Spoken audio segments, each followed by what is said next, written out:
Welcome back to another video. Make sure you hit that subscribe button, hit the like button before the video starts. We are about to watch cops end their careers with one horrifying mistake. Let's get to it. Who is that, Hart? No, that's optometrist. Oh, oh my god. Oh my god. What? Was she in there? Was she in there? She was in there. Oh, oh. Why the he parked on the tracks? On the night of September 16th, 2022, officers from Fort Lupton and nearby Platteville respond to a 911 call regarding an incident of road rage in Weld County, Colorado.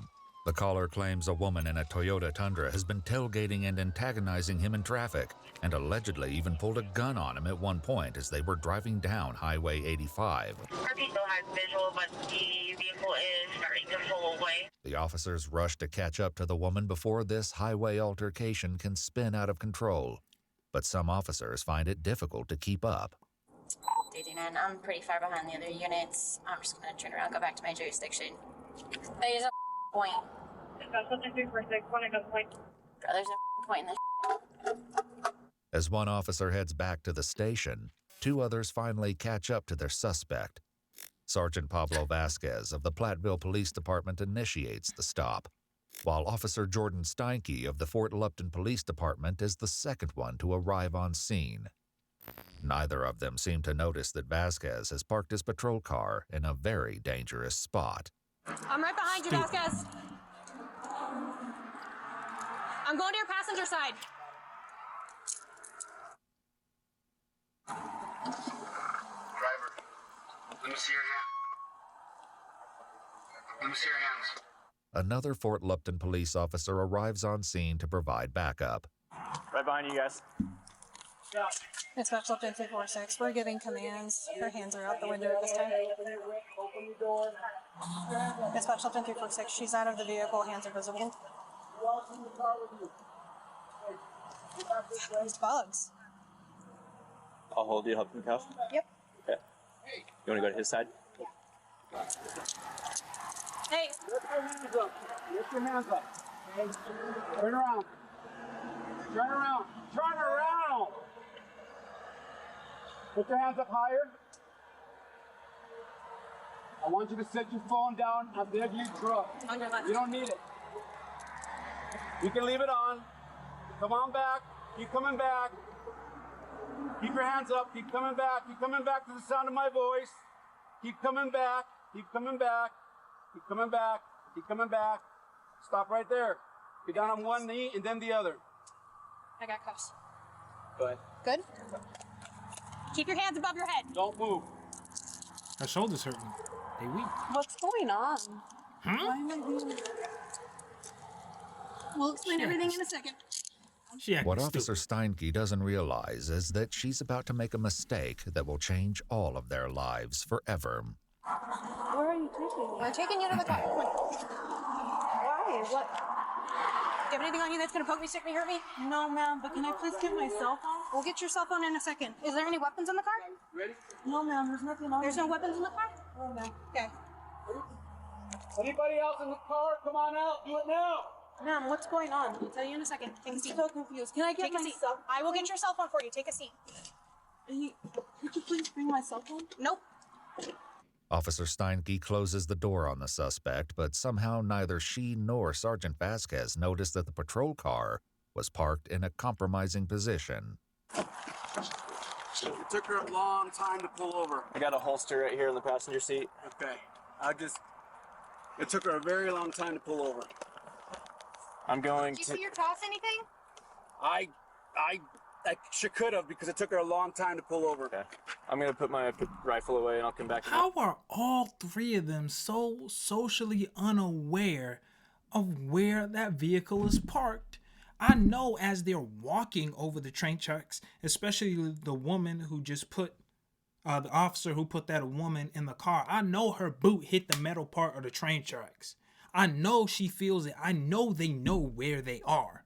Do they think like, hey, it's safe on a train track, a train will never come? I'm wondering, what are they thinking? Is their adrenaline just so overpowering that they're not even aware that they're on the train tracks. This doesn't make any sense. But the way that they're moving and communicating with one another is so tactful. Is that a right word?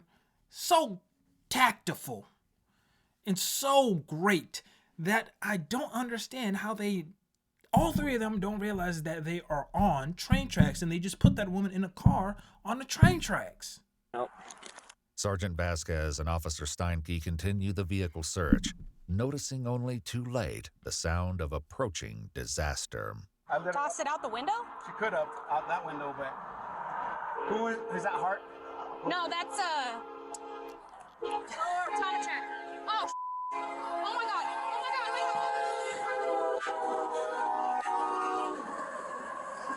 That's our contact 346. What the- Patrol car was just hit by a train.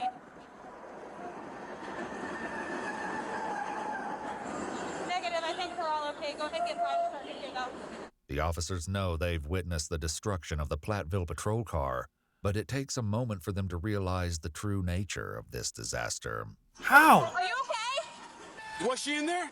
Was she in there? Oh my god, yes, she was. Dispatch, Subject 346. Did us medical emergent. The suspect was in the vehicle that was hit by the train. Finally, How did they miss that?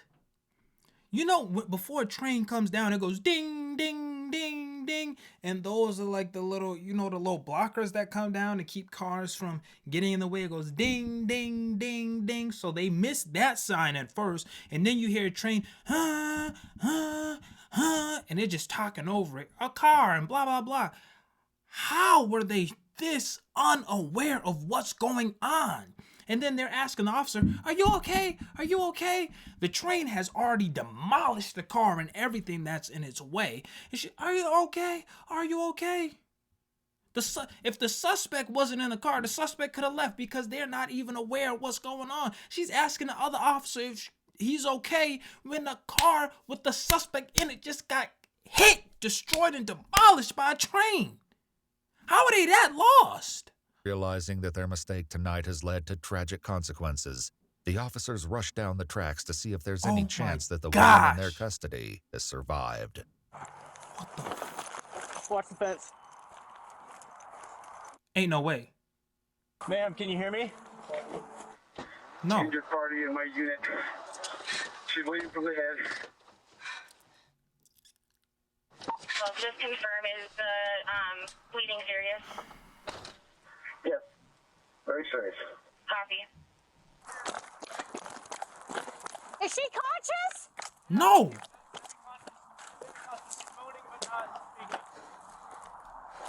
Dispatch, Lupton 346. Female is semi-conscious and moaning. The sight of the destroyed police vehicle is enough to signify how miraculous it is that the woman is alive, despite the fact that she was handcuffed the entire time. I'll get him off now. But the mangled steel will make it difficult to provide assistance to the woman, even for the EMTs arriving on scene. She's conscious and breathing. She can't talk, but she's moaning. Copy that. Just one? Just one. Copy that. She just went unconscious? Yeah, nobody. Just yeah. Hello? Hey, we got help here. She speaks Who is it? She was a felony menacing suspect put in the car. While the EMTs wait for tools that will get them inside the car, the officers involved begin to grapple with the full ramifications of what just happened. Okay. Are you okay? No. Hey, I love you, and I care about you. Go sit in my patrol car. I'll take care of it, okay? Okay. Just take a deep breath.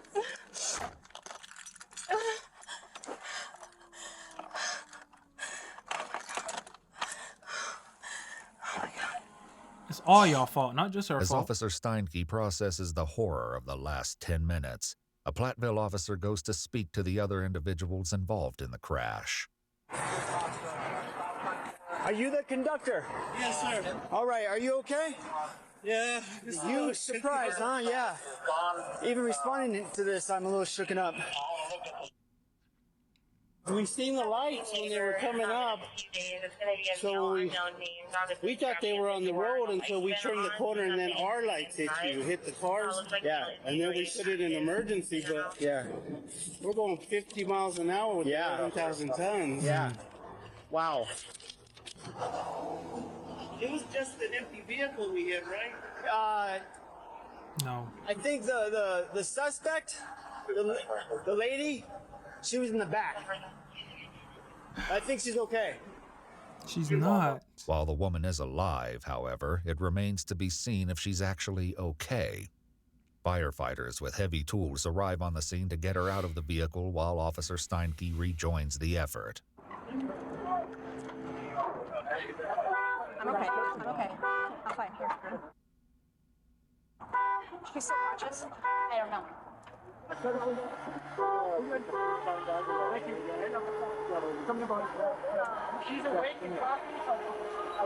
The suspect has been removed from the vehicle, which gives the police a moment to realize that they don't know anything about the woman in their custody. No. Who she is? No, we have no idea. Okay. Okay, let's get you back to our setting. With the woman finally getting the emergency medical treatment she needs, Officer Steinke's sergeant arrives on scene and immediately recognizes that she's in no shape to stay on duty. All right, you're okay? Yeah. All right. I'm gonna take her back to our city, okay? Yeah, that's really fine. Her patrol car is just gonna hang out for a little bit. But I figured CSP needs it anyways. Hers? More than likely to figure out positions of everyone's cars. Okay. Mine was parked on this side of the tracks. Platteville was directly on the tracks. Right behind her. All right, how close were you to the actual crash? 50 feet? Okay. I'm gonna have you dress out, okay? Okay. Go ahead and take her back, that's fine. We'll figure out something to do with the car. I'll get the car. I'll make Brian do a relayers and If you're working on anything paper-wise that doesn't take any precedence, don't worry about it. I don't have anything to do. Cool. Officer Steinke's patrol car will provide the clearest view of the train crash itself, and that horrifying footage will be shown in a moment. For the time being, however, Officer Steinke seems to realize that this could spell the end of her career. Not just her. She should not be the only one punished. I know she's the most emotional right now because she actually put the woman in the car, but the dude, right? No, both of the other two officers should have been aware enough to say, hey, my boots keep hitting this metal that we walking on. Hey, is that a train sign? Oh, we're on the train tracks. Yeah, put her in the car and move the car off the train tracks. I understand why the car was stopped there because they were stopping her car, but why did the car stay there? And nobody, that's why I'm so lost. Nobody said, hey, maybe we should get off of the train tracks. They're honking the horn.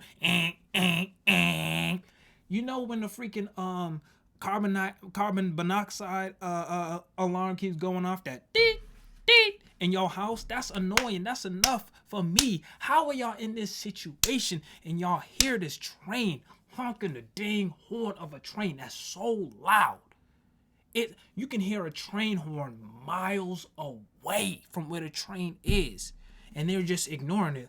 Da, da, da, da, I'm gonna eat some salmon for dinner. They're not even paying any attention to what's going on. She shouldn't just be worried about her career. All of them should be worried about their career. And nobody should care about their career right now. The only thing people should be caring about is about that lady that was in that car handcuffed when this accident took place. That's the only thing that these people should be worrying about. Is he gonna take my gun? Yes! Why would they think you didn't shoot anybody, did you? No. That wasn't part of the call? Why the was he parked on the tracks? Now you want to know that? Why did you put her in the car if she was on the tracks? You had a car too. Why didn't you say, maybe we should get her off the tracks? Now you asking these questions when it's too late. Why did you put her in a car that was on the tracks? Ask that question. Don't put it on him. It's on all three of y'all. Tree of y'all. It's not an unreasonable question, and it is perhaps one that Sergeant Vasquez himself is struggling with as he shares his version of what happened. Hey, so I had a mishap here. My car car got hit by the train. I know. The worst part about it is I had a prisoner inside. Yeah. I was out of the car. It was a felony menacing, so, you know, we prone her, myself and 4 level proned her, put her in the car, and then here comes the train, and I didn't realize how close I was to the tracks, and it took the rear end of my car, and it just spun it, but it didn't roll it. It just threw it. It just like moved it. It moved it about a good 60 yards.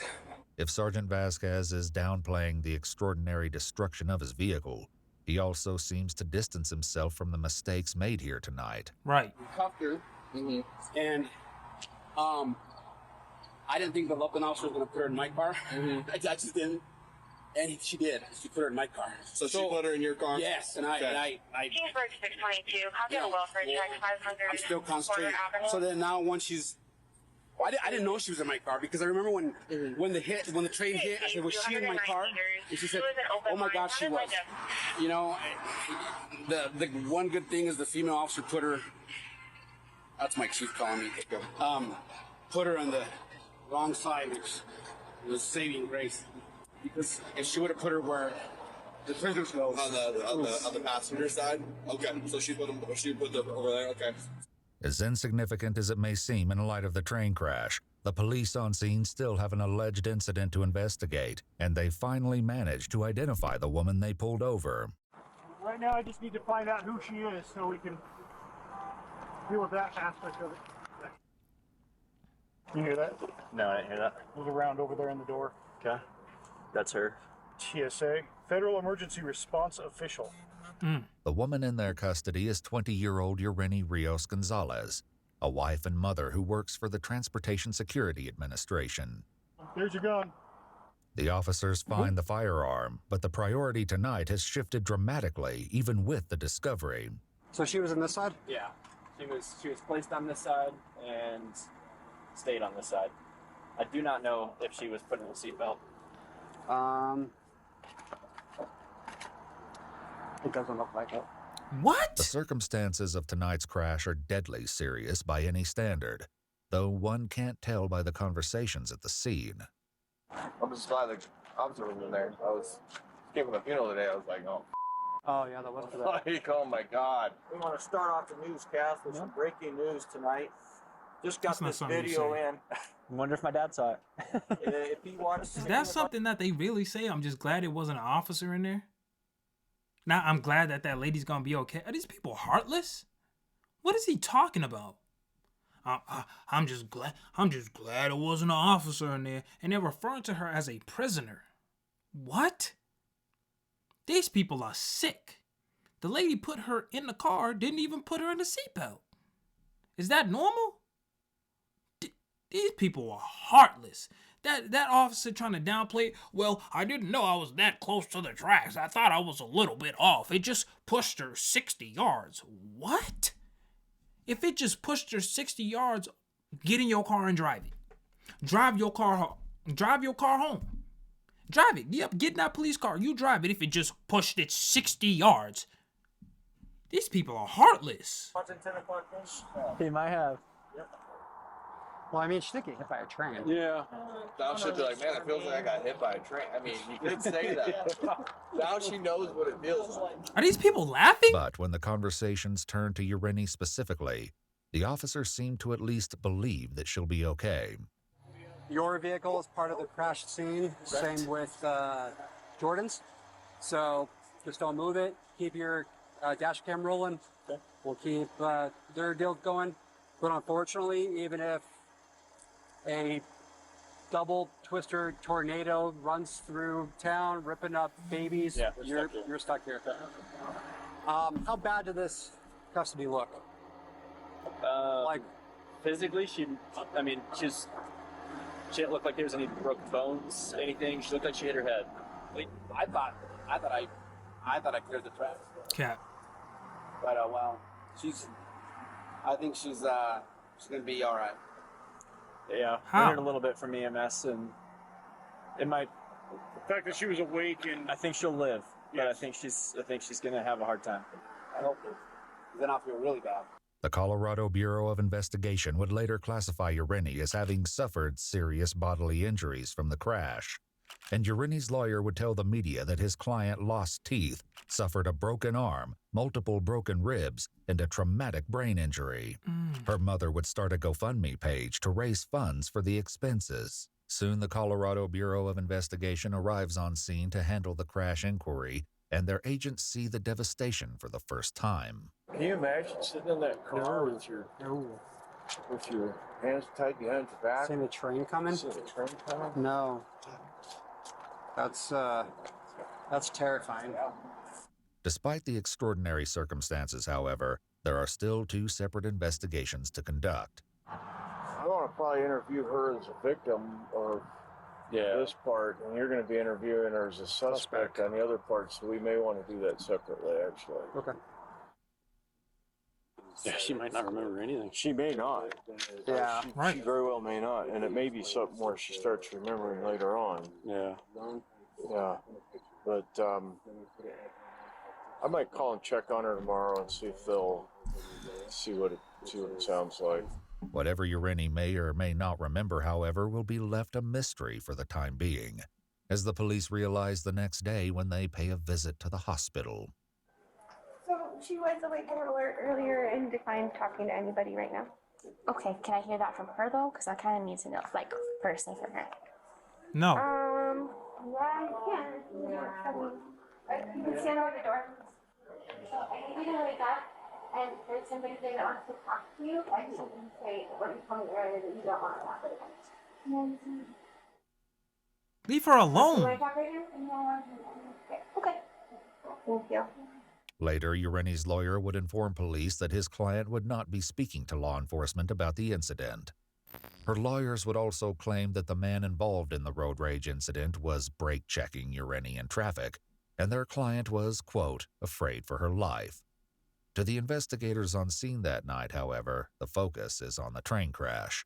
And as the officer who backed up Officer Steinke and Sergeant Vasquez in the stop describes his role in the chaos, footage from Officer Steinke's dashcam provides a shocking view of the collision. I was behind her car, which used to be right there, in front of mine. Mine's that Explorer. She was parked right in front of me. I was about behind her vehicle, thinking the custody was in hers. Yeah, that's what I thought. And I saw the train, and I started to make a step because I saw that the custody was not in hers. Started to make a step towards trying to get her out. Knew I didn't have time. Yelled for you guys to stay back, and that was it. As extraordinary as the dashcam view of the crash is, the scene is somehow even more frantic from the officer's body cam video. Move your car! Stay back!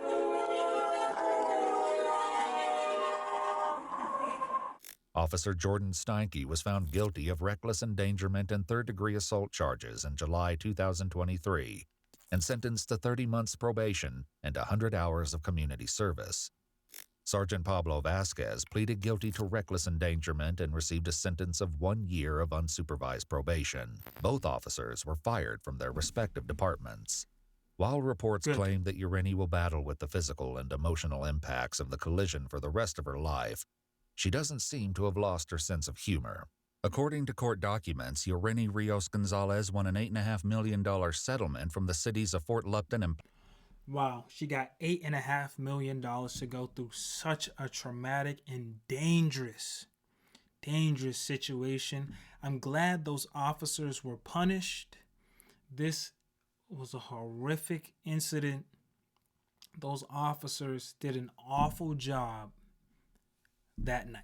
That's all I'm going to say. They did an awful job that night. Not just the officers, those 3 officers involved, but also the other officers there that were laughing, saying, well, now she could say, wow, I woke up. I feel like I got hit by a train. These people were so insensitive to what just happened to this woman. These people said, well, I think she's going to be all right. I didn't see any broken bones. Does that matter?